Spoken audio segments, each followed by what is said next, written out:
Fizikalnya umur 30 tahun.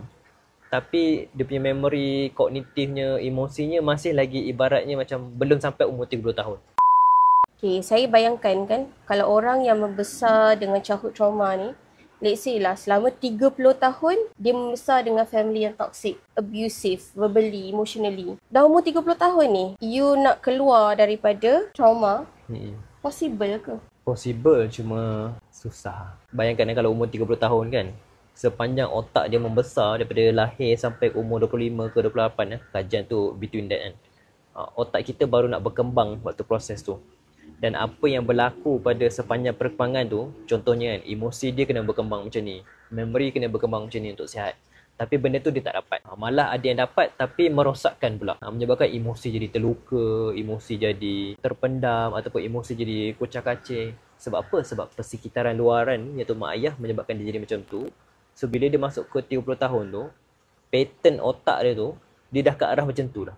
Perkembangannya sendiri sudah tak sihat. Bahasa mudahnya adalah fizikalnya umur 30 tahun. Tapi dia punya memory, kognitifnya, emosinya masih lagi ibaratnya macam belum sampai umur 30 tahun.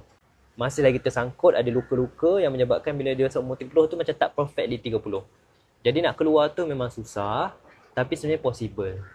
Sebab apa yang terjadi pada masa lampau kita ni bukannya penentu mutlak. It explain your present, but it does not define your future. Jadi dalam sains juga, ada satu istilah kita panggil sebagai neuroplasticity. So neuroplasticity ni adalah kemampuan otak kita untuk rewire itself, untuk betulkan balik connection yang selama ni terputus ke, untuk belajar skill baru, Bina balik untuk connection. bina balik connection yang mungkin terpendam lama, emosi semula terluka untuk sembuh balik. Benda ni possible. Tapi dia ambil masa lah. Dia bukannya belajar satu teknik, esok terus okey.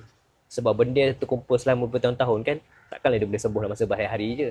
Dia mesti ambil proses yang lama, tapi dia possible lah. Memang saya pernah nampak depan mata sendiri.